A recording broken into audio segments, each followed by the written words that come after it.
Good evening and welcome to Tucker Carlson tonight. The president announced plans today for tough steel tariffs, also tariffs on imported aluminum. Wall Street absolutely hated it. Markets tumbled in response, more than 400 points.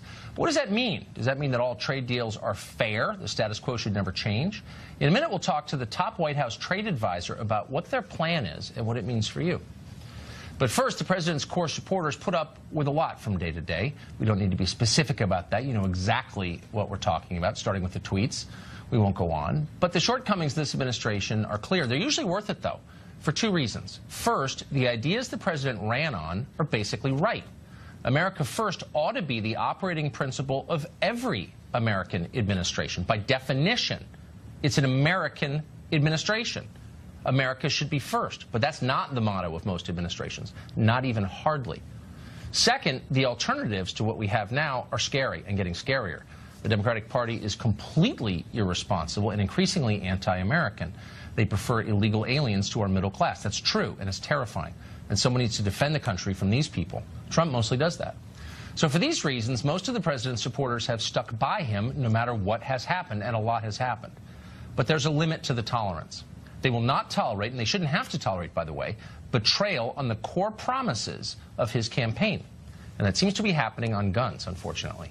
A few days ago, the president called for raising the minimum age for buying a gun to 21. By the way, that's 4 years after we let people join the military. They can join at 17. But he's saying you can't buy a gun until you're 21. Now, nobody's even arguing this will save actual lives, because there's no research that it will.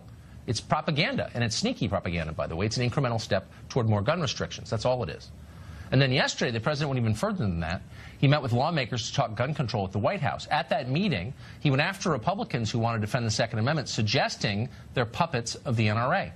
At one point, the president said the government should, quote, take the guns first, go through due process second. Now, I mean, how honest do you want to be? Imagine if Barack Obama had said that. Just ignore due process and start confiscating guns. Well, Obama would have been denounced as a dictator. We would have denounced him first, trust me. Congress would be talking impeachment right now. Someone would be muttering about secession. Well, the media agreed with what the president said yesterday, so they've underplayed it, or they presented it as just a little battle between the president and the NRA. But it's not about the NRA. It's not even about the president. It's about the Constitution. And the Constitution remains the same no matter who's in power. That's the point of the Constitution. The Second Amendment protects your rights to bear arms. It doesn't say that obliquely or metaphorically. It says it explicitly. And the Supreme Court several times has interpreted it that way, explicitly protecting your rights to bear arms. You can't lose that right, or any other right. The right to worship freely, the right to say what you want, without due process, period. Those rights are what make us citizens and not mere subjects of the powerful. And the president needs to be reminded of that. Maybe we all do once in a while. If voters wanted that kind of government, they could have voted Democrat. And actually, they still have the chance to vote Democrat in the midterms, which he should keep in mind. Congressman Sean Duffy is a Republican who represents the state of Wisconsin. Congressman Jody Arrington is a Republican representing the state of Texas. And they join us both tonight. Congressman Arrington, to you first. I mean, if we just be honest for a second, because I think it puts it in stark relief, how would you have responded if President Obama said, well, we'll just take the guns and then we'll deal with the due process question? I think more than disconcerting would be an understatement. We're talking about our God-given fundamental right to protect ourselves, not just against bad people, but against bad governments. Yeah. That's the context. And so, yeah, look, you mentioned a lot of things this president has done right. America First. He's strong on border security. He's strong on defense. And he's put a constitutionalist at the Supreme Court and has done a great job in that regard. But this one, he's going down that slippery slope, that knee-jerk reaction that we're accustomed to when you have these mass shootings. And I would oppose President Obama, and I would oppose President Trump and any president that negotiates away what is a fundamental right. And quite frankly, it's a right that if it were not exercised by our founding patriots, we wouldn't have the rest of our rights and we wouldn't have our independence. So this is a serious issue. So, Congressman Duffy, news coverage, 24-hour news coverage is basically just 24 hours of attacking Trump. And so we kind of pull back from that because we want to offer an alternative, agree with Trump on a lot. There's a lot else going on. We try to cover that. But I also think it's important to remember that nobody should be tied to a person, but instead to principles. And so with that in mind, do you think it's worth just reminding the president, as we all need to remind it sometime, that there are deeper principles here than just kind of winning the news cycle? Well, right, there's deeper principles like the Constitution, but I've applauded the president for doing these open, riffs with whether it's the victims of the shooting or with politicians, whether it's on DACA or on guns.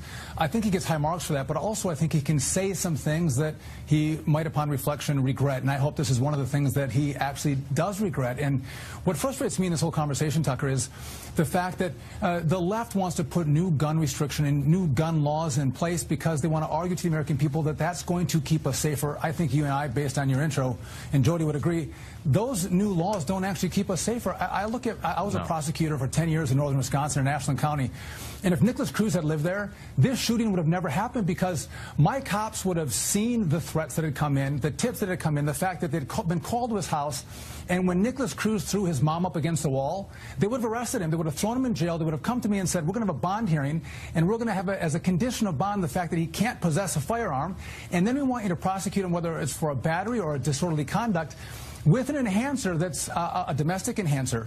And in 1997, Bill Clinton signed a law that if you're convicted of a crime that's a domestic crime, you can't possess a firearm. We would have gone through that procedure, and Nicholas Cruz would have not possessed a firearm because we have good law enforcement and good prosecutors. I don't know what happened in Florida, but to add new laws on top of laws that already aren't enforced is idiotic. Well, and especially because I think, Congressman Arrington, it doesn't address the actual failures that led to this tragedy in Parkland, Florida. Why are we not having a national conversation about why the sheriff's department, the FBI, the school, the deputies on the scene all failed to protect those kids? Well, I think that's right. It was a failure to identify, register, and engage or respond. And there was failure at every level of government, clearly there were some training issues at the local level with respect to active shooting. We need to bone up on that, but we also have to secure our schools and get serious about that and accept the reality that this is a fallen world and accept the reality that no matter how many laws we have in place, if somebody is hell-bent on murder and destruction, they will stop at nothing, certainly not respect for a gun-free zone to carry out their dark desires. So the last line of defense, Tucker, is to make sure that our people in our communities can defend themselves, their families, and yes, the students. That means that we need to do more of what Texas is doing, in my opinion, and make sure that last line of defense is that teachers and coaches and administrators are appropriately trained, licensed, and a part of that security apparatus. To defend the school. So, Congressman Duffy, we could talk for hours about this. We don't have much time at all. But what's your best guess for why this is happening in the first place? What would drive a 19-year-old to want to murder strangers? Well, listen, I think there's a whole bunch of issues that are taking place outside of guns, Tucker. I think our kids in America are angry. They're being raised in single-family homes without fathers. As a congressman being away, I know that our boys specifically need fathers in the home. They're being over-medicated, which you've talked about. We say they have attention deficit disorder, so we medicate them instead of parent them. We have violence that comes from Hollywood.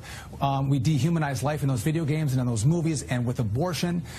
There's a whole slew of issues that we have in America that we didn't have 40 years ago. And we have to address the root cause of what's bringing kids to be so angry and so detached. Listen, cell phones, Tucker, these kids, they don't talk to each other anymore. They don't know how to interact with people. And because they're detached because of their phones and parents aren't engaging them to draw them away from the phone and into conversation, they're isolated. That's a hard conversation to have. It's easier to say, I have a political agenda to take away guns, and that's where the left goes at CNN, instead of going, let's talk about the root cause of the problem, which is how we're parenting and raising our kids. We've driven out faith and morality out of culture and family. That's all part of the problem here. Of course it is, and you'll be mocked for saying that, but even the people mocking you on some level know that you're absolutely right. They know you're right, because you are. Thank you both, gentlemen. Congressman. Thanks, Tucker. Our next guest says all this talk about gun control, from CNN's totally Orwellian town hall to the president's remarks, pushed him to purchase his first gun. Robert Norman is a writer and a host of a podcast, and he joins us tonight. Mr. Norman, thanks for coming on. Thank you for having me, Tucker. So I wanted to talk to you, not because I thought your piece, I thought it was great, but not because it was unique, because I suspect it isn't unique. That's kind of the point. I think there are probably a bunch of people who had the same reaction that you did. Explain your impulse. Why did you do this? Yeah, you're right. I mean, there aren't a lot of people who, there's a lot of people who reacted the same way, but my impulse when I wrote the piece was that I was seeing this argument go on and seeing the town hall, seeing everything happening on CNN, and the reactions both during it and after, no one was really talking about the issue from a really complex point of view. No one was admitting on either side that this isn't a simple issue. This isn't a simple problem. So when I hear people scream about, not even screaming, but even talking about saying safety is what's most important, and the other side saying liberty is what's most important, but neither one admitting that there are drawbacks, there are trade-offs that come with giving up liberty for security and giving up security for liberty. You're always going to have a trade-off. And so when I wrote the piece, I was writing it from that mindset of what would I rather have, what would I prefer, and what do I think is most important.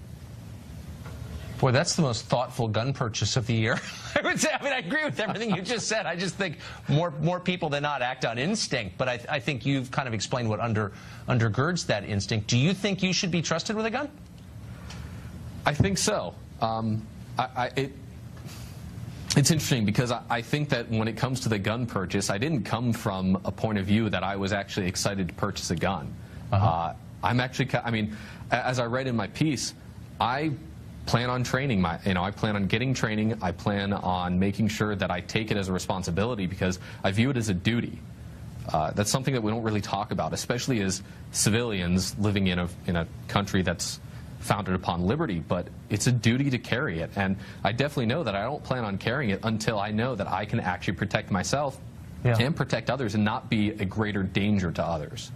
I think you speak for a lot of gun owners, and I mean there are people who have guns who shouldn't, probably a lot of them, but all the gun owners I know are very, very focused on safety and responsibility. So once you are trained, what do you plan to do with it? I've thought about getting a concealed carry license. I've thought about potentially doing open carry. Really the key thing for me is just knowing that at the very least I should know how a gun functions, how to act around a gun, how to handle myself. Yes. I've actually gone through safety drills. When there's an open shooter drill, I've done those drills. I've been told and I learn and I understand that you run, you hide, and if all else fails, then you fight. But I think the same thing goes with guns. Is I don't view it as a necessarily in a light gift. I don't think it's right. Something... No. The guns are heavy. There's a heavy burden attached. I wish we had a gun control advocate on right now with you to explain why, after everything you've said, you still shouldn't be allowed to have a gun. It would be interesting to hear their perspective on that. Robert, thank you for coming on. That was really interesting. Thank you, Tucker. A new letter to the Attorney General, Jeff Sessions, from Congressman Devin Nunes, the chairman of the House Intelligence Committee, says that the FBI may have violated criminal statutes in its efforts to spy on the Trump campaign. The letter says that by using unverified evidence from the Trump dossier to justify surveillance of Carter Page, an American citizen who, by the way, graduated from the Naval Academy and was a naval intelligence officer, the FBI could have broken the law by doing that. In the letter, Nunes says, quote, in this instance, it is clear that basic operating guidance was violated. He quotes FBI guidelines that state that all information used for a FISA court application be, quote, thoroughly vetted and confirmed, which it looks like the information from the famous dossier was not, to put it mildly. We'll continue to follow this story. Well, lawmakers are trying to take away your right to a gun, but they are keen on enabling illegal immigrants to vote. We'll talk to a defender of Chicago's new ID cards, which are aimed at illegal immigrants. Stay tuned.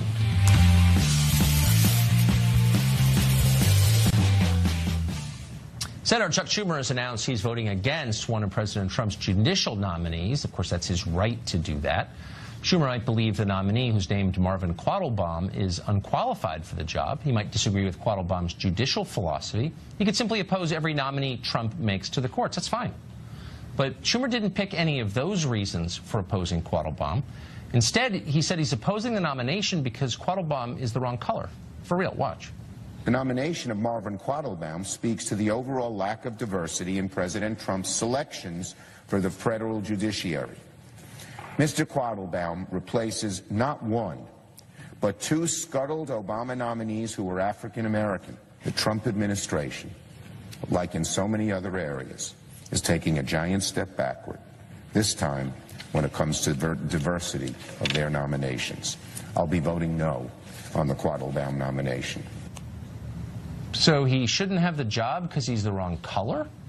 You thought this principle was settled 50 years ago, but on the left, it isn't and never has been.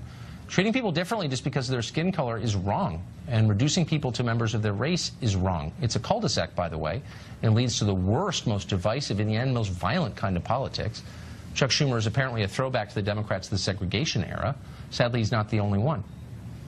For the last 2 nights, we've covered Chicago's City Key ID card, which is specifically designed to appeal to illegal immigrants. It was designed with them in mind, for them. The mayor of that city, Rahm Emanuel, has said so repeatedly. And yet, that card will also serve as valid ID for voter registration, which of course opens the door to illegal voting, which is the point. The city doesn't seem to care. In fact, as we just said, they're encouraging it. Austin Goolsbee is an economics professor at the University of Chicago, and he joins us tonight, and I think a friend of Rahm Emanuel's. So, Austin, thanks for coming on. So this seems like a challenge to the idea of democracy, which is that the people of the country, its citizens, ought to run the country. It seems like an invitation to foreign interference in our elections. And I don't think there's any misreading it. I mean, the city is issuing this to illegal aliens. They've said that out loud. They're not requiring proof of citizenship, obviously, to get it. And yet they're not requiring proof of citizenship at voter registration either. And this card is enough. So, like, there you have it. They're creating a pipeline to illegal voting, to voter fraud. They aren't, Tucker. I'm your friend, and we have had many debates on immigration. Here, I think you're just confused. All an ID does is allow you to verify your identity, that you have the name that you say you have. It does not enable you, it does not make you eligible to become a voter any more than if a non-citizen is serving in the military, they are issued a military ID. That is a valid form of government-issued identification that if they were a citizen, they could use it to register to vote. But we should not object to the military issuing a military ID. But this actually isn't about, hold on, this is not it's not about the military. And there aren't a ton of illegals serving in the military either, just as a factual matter. But here's the point. If I have this card and I'm here illegally, I'm a non-citizen. Maybe I'm here legally, but I'm still not a citizen. And I take it to register to vote in Illinois. What stops me from registering to vote? Oh, only self-reporting. That's it. There's no check. You have to swear an oath. Look, in most states of the country... you have to say that you're allowed to vote. So in other words, the only thing stopping people from voter fraud is their own conscience? Is that what you're saying? I mean, look, no, tell me another. That you commit a felony. It's that you commit a felony. So if I leave a tray of Rolex watches on the sidewalk, and my view is, well, people can't take them, that would be a felony, should I really expect no one will take one? There's nothing about Illinois that is distinctive about that. That is the case in almost all the states of the United States. Oh, that they issue government ID cards specifically designed for illegal aliens? Register to vote. No, that when you register to vote, you do not document your citizenship. You swear an oath that you are a citizen, but why wouldn't, that you are a resident of the precinct for 30 days, I and get that you are not a felon. There are only 2 states out of 50 that require proof of citizenship. But we spent the last year being lectured by the left about how foreign interference in our democratic process has hollowed out our democracy. I'm giving you a concrete example of how that could happen, and I believe is happening, where foreign citizens... You're making a mistake. Okay, but hold on. Why wouldn't we verify the citizenship of every voter? What's the answer to that? The answer to that is because there are a large number of people, probably in the millions, who do not have that kind of citizenship. Only 1/3 of the country has a passport. So you would disenfranchise millions of American citizens You don't need a passport. Able to document their citizenship. That's wrong. A third of the country... Almost those numbers are wrong. I do this for a living. I know that you're wrong. 35% of America has a passport. There are 110 but it's not about million passports. Hold on. It's not about passports. You can also bring a birth certificate. And if you don't have one, we can get you one. If you took the money that we spent on the city card ID and applied it to the people who don't have birth certificates and got them birth certificates... Tucker, the city card ID is a subway card and allows you to check out library books. It does not give you the right to register to vote if you're not a citizen. That's not correct. It allows you to... It does not. Hold on. Slow down. It allows you to verify your identity only. That's all it does. But just tell me again and speak slowly so I can... Because, I mean, you're arguing in favor of voter fraud. And your party is making it possible. You're not correct, yes, you Tucker. Are. Take a homeless person A homeless person cannot get a driver's license. They don't have an address. Okay. They can get one of these CityNet IDs.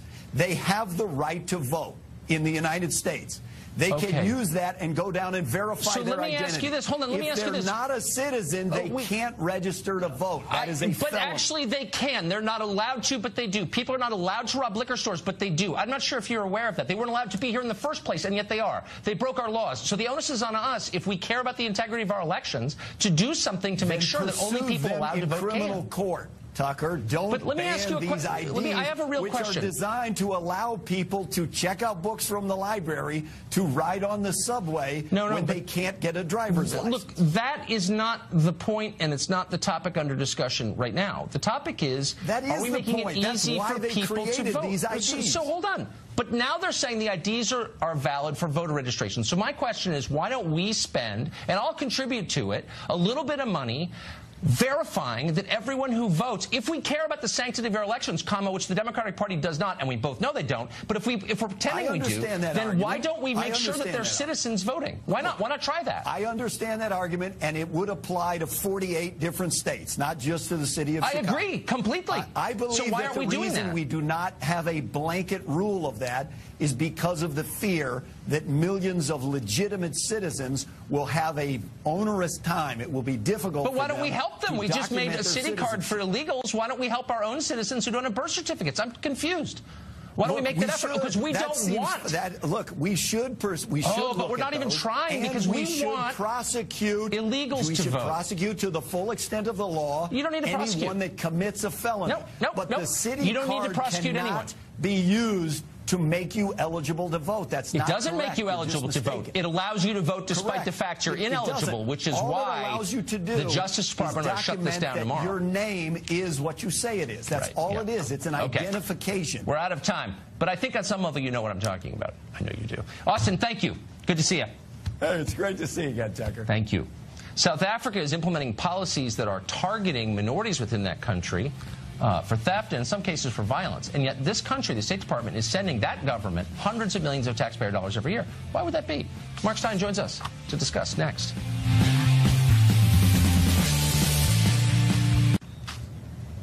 Well, we're pretty focused on what's going on within our own borders, but it turns out it's not unique. The elites around the world are going crazy. For example, in France, National Front leader Marine Le Pen has been charged with a crime, a serious crime. What did she do? Well, in 2015, she sent tweets that showed executions committed not by her, but by ISIS. And that's a crime, somehow, okay?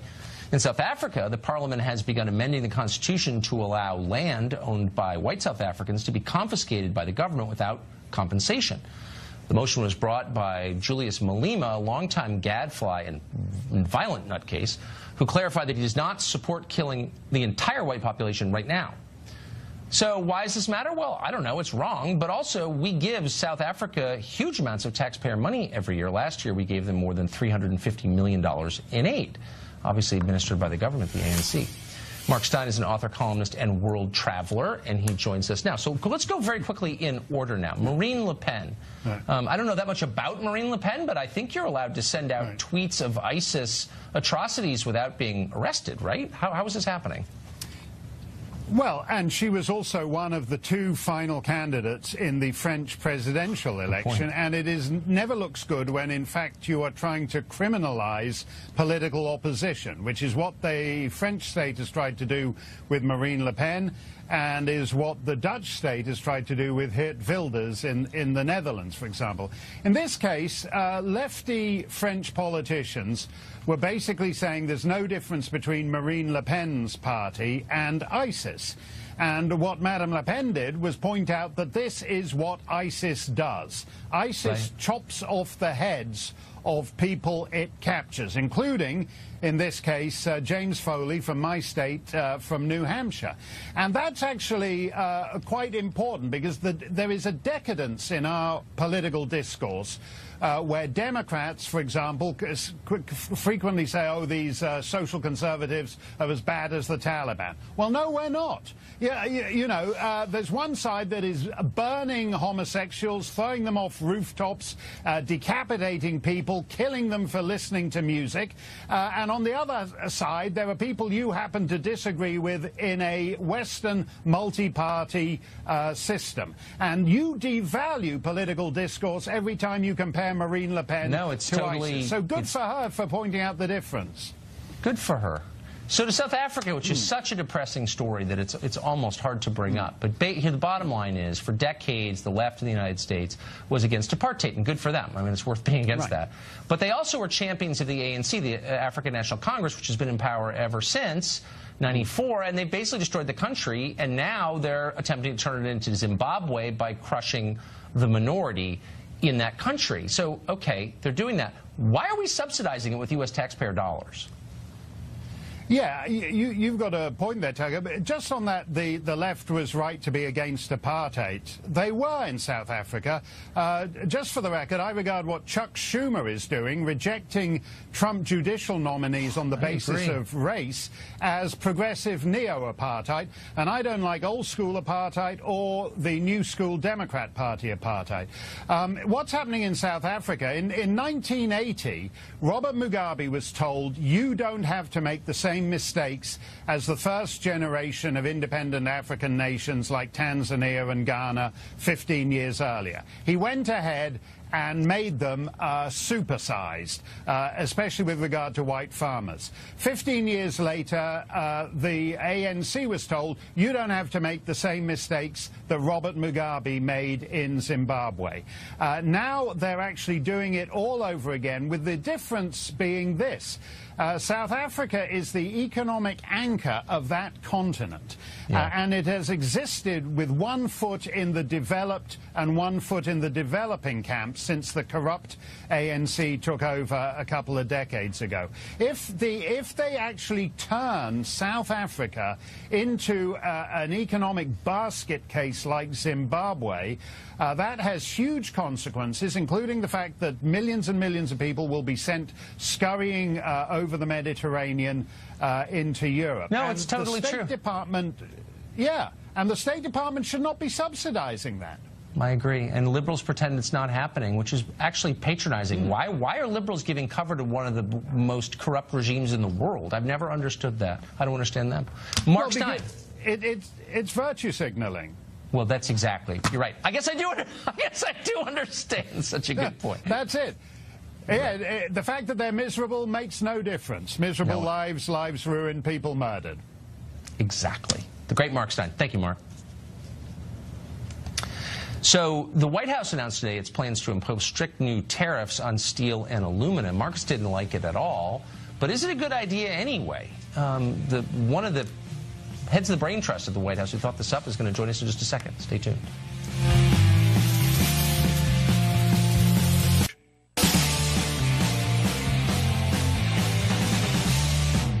The president announced plans today to impose new tariffs on foreign steel and aluminum. Many Republicans were caught by surprise. Several, like Nebraska Senator Ben Sasse, denounced the move, saying free trade policies are superior because they've done so much for the Midwest.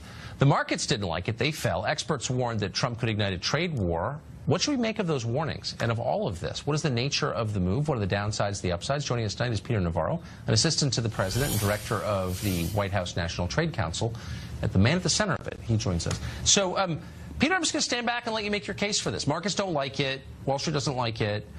But you think it's a good idea because why? Well, there's no surprise here. The candidate Trump, 2016, said he was going to defend American workers against unfair trade practices, build up our defense industrial base, build up our manufacturing base. Today was a strong step towards that. You know what was beautiful about today? The people in that room. We had the top executives from the steel companies and the aluminum companies. The president went around and asked them what did they need to keep steel and aluminum in this country. We're in danger of losing those two industries. This was about national defense, national security, economic security, manufacturing jobs, and he came in, as he has been doing, with a measured response that'll be very effective in keeping our jobs here. So I think this was a great day for America. And what is this surprise? Who should be surprised? Well, I agree. He's doing what he said he was going to do. And as for the market, look, you know, for years I was a financial analyst on CNBC. This is what I do, like to the markets. I'm telling the people of America here, I've never seen an economy stronger and having indicators stronger than I've seen in the first year and 1 month of the Trump administration. You look at consumer confidence off the chart, business confidence off the chart. The manufacturing index is one of the highest levels I've ever seen. We are going forward with an economy just as candidate Trump scripted it. Deregulation, a great lower tax cut plan, unleashing our energy sector, and trade. Markets loved all of those things except for the last one. They're afraid of anything that's not, quote, free trade. Why? Well, that's so true. Look, what happened a month ago? What did we do? We put 30% tariffs on solar. We put 20 to 50% tariffs on washers. You know what's happened with that, Tucker? We've had a stream of investments coming in from foreign countries to build facilities here for American workers. That's the genius of Trump. He understands that tariffs basically will defend our workers, but they also bring investment here rather than there. When those factories come from there to this country, that's jobs throughout this country. So this was a good day for America. And I tell you, you got to be in a room with President Trump when he's talking to people. He had those executives in a room because he hadn't seen them since April when this whole action was announced potentially, right? He wanted to affirm that what he was going to be doing on this was the right thing to do. Yes. You went around that room. John Ferriola of Nucor. You had the head of Century Aluminum. Right. No. All of them said, look, what we need are tariffs, not quotas. Tariffs are better than quotas. We want it measured. We want 25%, not 100. We want 10% for aluminum. It was all good. You make a strong case. I appreciate it. Good to see you, Tucker. Time for Final Exam. We're pitting two champions against one another. Bret Baier, Ed Henry. Can you beat them? Find out in a minute.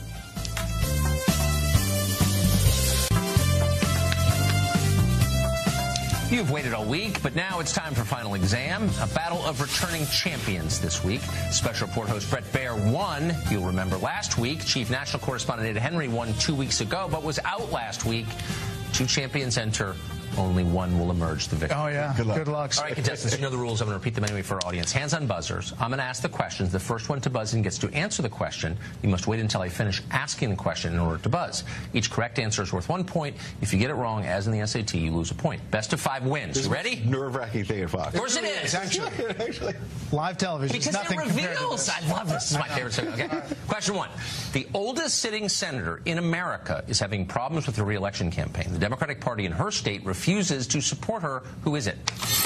Bret Baier. Dianne Feinstein. Dianne Feinstein of California, says the anchor of Special Report. To the tape. This is not an easy time Are they all to like run this? for office. This is The California Democratic Party slamming the door on Senator Dianne Feinstein. Party activists denying the state's senior senator an endorsement in her bid for re-election. So the next question is fair, balanced, and fill in the blank. Oh, just kidding, just kidding. You knew that one. You were unafraid to answer that. Okay. Question 2, multiple choice. Did you know that you can clone your pets? Indeed you can. Barbara Streisand reveals this week that she did. She cloned her favorite dog, who was named Samantha. What is the going rate for dog cloning? Is it $50,000, $500,000, or $1 million? Ed Henry. 50,000. 50,000 said Ed, the would-be dog cloner. To the tape. She cloned her dogs. 2 of her dogs, Miss Violet and Miss Scarlet, are clones of the late dog Samantha, who passed on last year at about $50,000 a pop. Oh, there's like this long pause where I didn't hear Kill Me, but I heard Laura Ingraham talk about it. If you've got a pet cloning question, Ed Henry, he's chief national correspondent. I don't even have a pet. Right. Question 3. Oprah says a 2020 presidential run could be possible, but she's waiting for a certain someone to give her the explicit go-ahead. Who is she waiting to hear from? Oh, wait. God. But you wait. Was that premature? Hold on. Here's the question, and only our judges, because I pass on this responsibility, can determine this. Did both of them click in early? Oh, only Ed clicked in early. Early? So, this is like the NFL. okay, hold on. No, I'm sorry. This is Deflategate at this point. And I am not going to be the NFL commissioner in this, so I'm just going to go right to the judges who say, we're going to have a re-click, okay? Of the same question? The same question. Here we go. We haven't finished it. Who? Are you ready? Yes. She's waiting for a certain someone to give her the go-ahead. Who is she waiting to hear from? Ed Henry. Oh, come on. The Almighty God. The Almighty God, says Ed Henry. To the tape. Billionaires calling me up saying, I can get you $1 billion. I can run your campaign. And I actually went into prayer about it. Like, God, if you think I'm supposed to run, you got to tell me. And it has to be so clear that not even I could miss it. Don't tell Joy Behar. That's right. When you're Oprah, only God can be your campaign manager. Like, there's nobody adequate to that. Question 4. That was controversial. It was. Trust me, it was. And some of the great moments in sports are. Okay. Question 4. The Department of Housing and Urban Development Secretary, Ben Carlson, is accused of spending over $30 grand on unnecessary furniture. What kind of furniture was it? Brett Baer. That was early. Dining set. Dining set. Why would you have a dining set? Okay, we'll find out in the tape. Is it a dining set? Carlson reportedly spent $31,000 taxpayer dollars on a new dining set for his private dining room at HUD in D.C. Now, a HUD official is quoted as saying that a career staffer was behind the decision to buy the dining set, not Secretary Carlson. Wow. Okay, so I was a humanities major, so I'm going to check the judges for the math. Where are we now? 2-2. So this is it. This is the tiebreaker. Final question. It's multiple choice. There is a man currently running for Congress in the state of Arkansas. He shares a name with a rock and roll legend. Is he named A, Elvis Presley, B, Bruce Springsteen, or C, Mick Jagger? Ed Henry. Elvis Presley. Elvis Presley. Is that his name? Arkansas is about to get all shook up. Elvis D. Presley, there he is running for Congress. George, I took a political story from you. Legit photo. This is legit, people. Needless to say, this politician is also an Elvis impersonator. I'm sure I didn't need to tell you that. Jersey. Wow, that was really good. Wow, that was very intense. Okay, and you now win the coveted Eric Wemple mug that shows Washington Post columnist. I thought it was a Tucker Carlson mug. Well, I'm on the back. That's very nice. That was a good mug. Very nice. Brett Baer, thank you. Yeah. That was controversial, but I felt it was I felt fair better than when Shannon Bream beat me. She just annihilated me. At least I hung in there. You're not the only one she annihilated, trust me. Thank you, gentlemen. Thanks, guys. Tune in to the news each week, and then tune into Final Exam to see if you can outperform our news professionals. We'll be right back. You in effect. Well, the unfortunate nature of the current internet is that it grew up in what's called a provisioning model. So if you want to use email service, for example, you would go to Google and provision that service. And so we've kind of been lulled into it, and it started out quite benign. But what ends up happening now is that, you know, we are now the product, so that all of these different companies have data on us, and they're beginning to share the data. It's not so much that they have a right to do it, it's just that we haven't stopped them from doing it. So I've read where you wrote that Facebook knows when our relationships are failing. That seems like a level of intimate knowledge that, I mean, your priest doesn't know that. No, that's true. Well, you know, but remember that people are putting this information on Facebook. And so it's really a function of becoming more discriminating about, you know, what data you share and who you share it with. But this all goes back to a particular theme. Because of that provisioning model, these central authorities, the larger tech companies and smaller tech companies, frankly, have begun to amass data on us. Right. And, you know, the only way that you can really change this is you either have, you know, inside reform, where suddenly they're making decisions about, you know, values and ethics, or you do it by disrupting through blockchain. Disrupting. I'll be in the Alps, unavailable. Thanks, Gene. Good night from Washington. Here's Sean. All right, thanks, Tucker. Welcome to Hannity. Believe it or not, we are...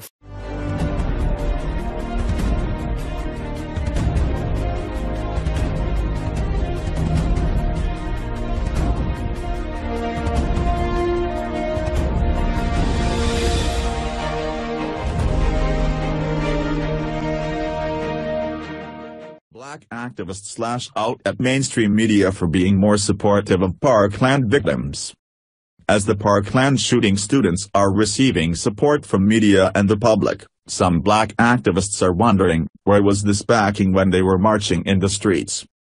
In the aftermath of a former student killing 17 people at Marjorie Stoneman Douglas High School in Florida, the student survivors have begun to mobilize, calling for gun control, marching to the Florida state capitol to demand meetings with legislators and demanding the removal of politicians who accept money from the National Rifle Association. Public support for the students was also swift. Celebrities donated money to the cause and they were even referred to as freedom riders, leaving black activists to wonder where such affirmation was when they took to the streets in Baltimore, Maryland, and Ferguson, Missouri. We're watching these students walk out of school and stop traffic, and we're not seeing the National Guard down there. We're not seeing tear gas being thrown at them. There's one distinct difference between those groups, and that is race, writer and activist Georgia M. Johnson told the Daily Caller News Foundation. Other black activists seem to agree as well. Feminist activist Roxanne Gay noted that while she was impressed with how the Parkland students have been able to deal with their trauma, the people who protested in Ferguson weren't treated the same. I started to think about this after George Clooney's announcement. And it isn't divisive to observe the difference in support from the media, from celebrities, etc. I think the FL kids are f***ing awesome, but so are the kids in Ferguson and Baltimore and Chicago and more, Gay tweeted. There are some stark differences between the two scenarios. So far, the Parkland student protesters have remained peaceful.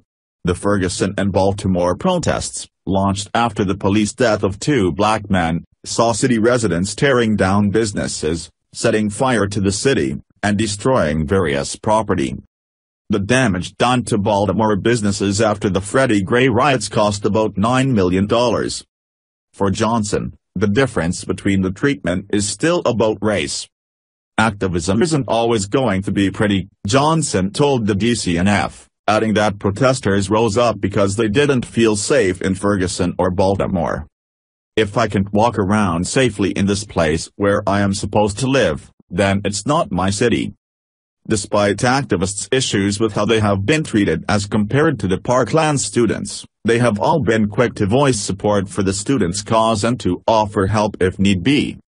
I think that's the beautiful thing about black activism, because we are always looking out for everybody, Johnson told the DCNF. If they needed us to show up and we had the means, we would. A version of this article appeared on the Daily Caller News Foundation website. What do you think? Scroll down to comment below.